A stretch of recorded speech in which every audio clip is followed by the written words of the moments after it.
Welcome back to another episode of Cinematic Black Facts with your girl Lisa G. This is a quick look into black people and people of color in the cinematic history that you never learned. So let's get into it. Today we're talking about Anna May Wong, who was an American actress considered to be the first Chinese-American Hollywood movie star, as well as the first Chinese-American actress to gain international recognition. Her career spanned from silent films, sound films, TV, stage, and radio. Now she might seem a little bit familiar to some of those, and that is all thanks to the Netflix show Hollywood, where they tell just a little bit of her story. So let's find out just a little bit more about Miss Wong, shall we? Born in Los Angeles, California, to second-generation Taiwanese Chinese-American parents, Wong became infatuated with the movies and began acting in films at an early age. During the silent film era, she acted in The Toll of the Sea, one of the first movies made in color. At the age of 19, Wong was cast in the supporting role as a scheming Mongol slave in the 1924 Douglas Fairbanks picture The Thief of Baghdad. Playing a stereotypical dragon lady role, her brief appearance on screen caught the attention of audiences and critics alike. The film grossed more than $2 million and helped introduce Wong to the public. Around this time, Wong had an affair with the director Todd Browning. It was a romance largely known at the time. It was an interracial relationship and Wong was underage. Wong became a fashion icon and had achieved international stardom in 1924. Frustrated by the stereotypical supporting roles she reluctantly played in Hollywood, Wong left for Europe in the late 1920s, where she starred in several notable plays and films, among them Piccadilly 1929. She spent the first half of the 1930s traveling between the United States and Europe for film and stage work.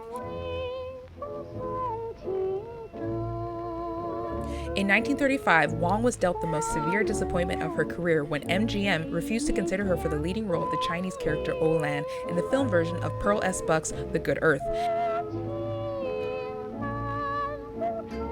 MGM instead cast Luis Rayner to play the leading role in Yellowface due to Hays Code anti-miscegenation rules.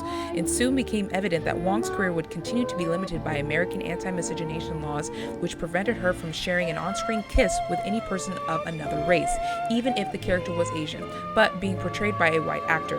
The only leading Asian man in U.S. films in the silent era was Setsu Hayakawa. Unless Asian leading men could be found, Wong could not be a leading lady. Wong continued to be offered exotic supporting roles that followed the rising vamp stereotype in cinema. She played indigenous native girls in two 1924 films filmed on location in the territory of Alaska. She portrayed Eskimos in The Alaskan, and she returned to Los Angeles to perform the part of Princess Tigerlily in Peter Pan. She paid less attention to her film career during World War II when she devoted her time and money to help the Chinese cause against Japan. Wong returned to the public eye in the 1950s in several television appearances. In 1951, Wong made history with her television show The Gallery of Madame Lu Song, every U.S. television show starring an Asian American series lead. She had been planning to return to film in Flower Drum Song when she died in 1961 at the age of 56 from a heart attack as she slept at home in Santa Monica. For decades after her death, Wong was remembered principally for her stereotypical dragon lady and demure butterfly roles that she was often given. Her life and career were re-evaluated in the years around the centennial of her birth in 3 major literary works and film retrospectives. Wong's image and career have left a notable legacy. Through her films, public appearances, and prominent magazine features, she helped to humanize Chinese Americans to white audiences during a period of intense racism and discrimination. Now, with all that being said, Miss Wong was definitely one badass lady. Did y'all not see those gorgeous photos? Sweet Jesus, she was pretty. Yes, queen. With all that being said, she definitely deserves all the time in the sun that she worked for. So let's give her that. Make sure you look her up, watch a movie of hers, show some respect. Now, of course, with all that being said, we honor you, we salute you, but most importantly, we respect you, Miss Wong, and everything you've done for your own community as well as the acting community. Now, who do you want to see next on Cinematic Black Facts? Let your girl know in either the DMs or the comments, or, just talk to me. It's very simple. I'm friendly.